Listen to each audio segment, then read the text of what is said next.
chin tia lên ya bang ran chin na tek fok ne ya bang ran nong nya me mon jang ne ya bang Ashol Monica ambassador chola bel nyan chi wet che diar kelwelu keloy ne bainom abdang ba yerul tung yak Ashol Monica ambassador chola bel nya che pye na jam ka nyi kelwel na lelu ka nyi keloy nyan ba ram wer Ashol Monica ambassador chola bel ran chin tia lên ya bang ran chin na tek fok ne ya bang ran nong nya me mon jang ne ya bang Ashol Monica ambassador chola bel nyan chi wet che diar kelwelu keloy ne bainom abdang ba yerul tung yak Ashol Monica ambassador chola bel nya che pye na jam ka nyi kelwel na lelu ka nyi keloy nyan ba ram wer Ashol Monica ambassador chola bel ran yet tie je nyan tyo chogale gin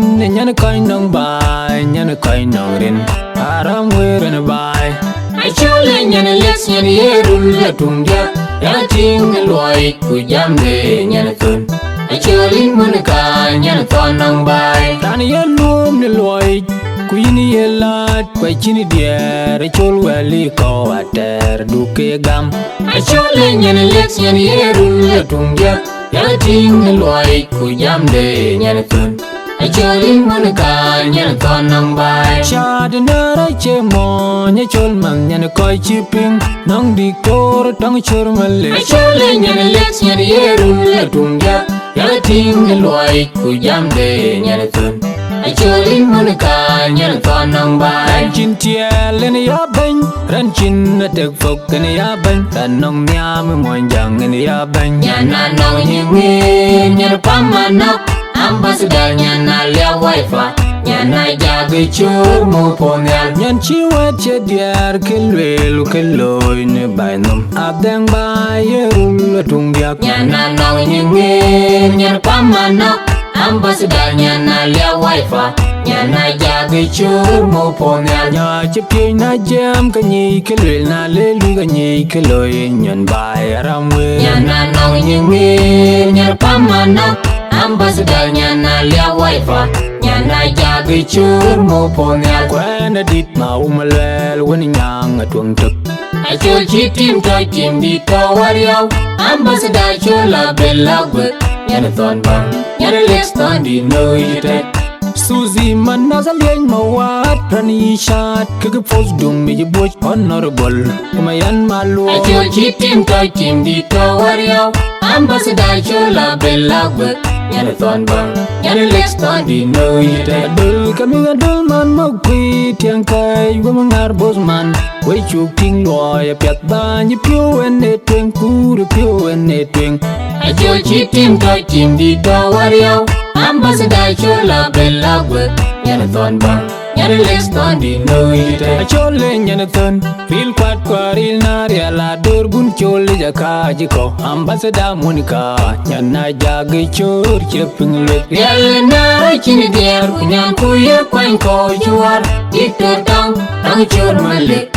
Maya derbun cholik Mani chin ene loy chan kin taban na bilgot man nyam kin may om chor ku chor malik dan teng na ne abang Yalena chini diar kunyan kuya kwan ko juar Ito tang chor malik Maya derbun cholik Mani chin ene loy chan African commander peace builder when you like 10 Pretoria Yalena chini diar kunyan kuya kwan ko juar Ito tang chor malik Maya derbun cholik Mani chin ene loy chan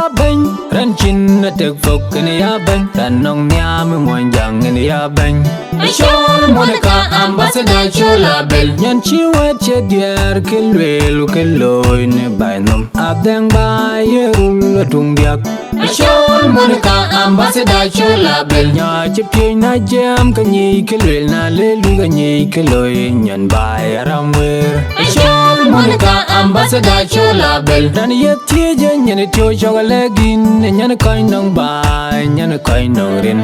aramwer ne bai Achol nyan lex nyan yerul tung diak ya ting loy ku jamde nyan thun Achol Monica nyan thon nang bai dan yelum ne loy ku yini yelat kwai chini dier chol wali ko ater duke gam Achol nyan lex nyan yerul tung diak ya ting loy ku jamde nyan thun Achol Monica nyan thon nang bai Shad na ra che mo nya chol man nyan koi chi ping nang dik tor tang chor male Achol nyan lex nyan yerul tung diak ya ting loy ku jamde nyan thun Achol Monica nyan thon nang bai ran chin tiel ne ya bang ran chin na tek fok ne ya bang ran nong nya me mon jang ne ya bang Nyana nong nyingi nyana pamanok ambassador nyana lia wifa nyana jagi chur mo ponyal nyan chi wet che dier kelwelu keloy ne bainom abdang ba yerul tung diak Nyana nong nyingi nyana pamanok ambassador nyana lia wifa nyana jagi chur mo ponyal nya che pye na jam ka nyi kelwel na lelu ka nyi keloy nyan bai ramwe Nyana nong nyingi nyana pamanok ambassador nyana lia wifa nyana jagi chur mo ponyal kwana dit ma umalwel wani nyang atwang tuk Achol chi tim toy tim di to wariyaw ambassador chola bella gwek nyana thon bang nyana lex thon di no yitek Suzy man nazalyen mawat rani shat kaga pos dum mi boy honorable kumayan malu Achol chi tim toy tim di to wariyaw ambassador chola bella gwek nyana thon bang nyana lex thon di no yitek dul kami gadul man magwi tiang kai gumangar bosman way chuk ting loy pet ba ni pyo ene tweng kuru pyo ene tweng Achol chi tim toy tim di to wariyaw ambassador chola bella gwek nyana thon bang nyana lex thon di no yitek achole nyanathan fil kwat kwaril naria la dur gun chole jakaji ko ambassador Monica nyana jagi chor cheping lut Yal nara chini der kunyan kuya kwan ko chuar Ikter tang chur malik Maya durbun cholik Mani chin henne loy tiam kin taban na bilegwek man nyan kin may chor ku chor malik dan teng nare ni abang Yal nara chini der kunyan kuya kwan ko chuar Ikter tang chur malik Maya durbun cholik Mani chin henne loy tiam African commander peace builder when you like 10 Pretoria Yal nara chini der kunyan kuya kwan ko chuar Ikter tang chur malik Maya durbun cholik Mani chin henne loy tiam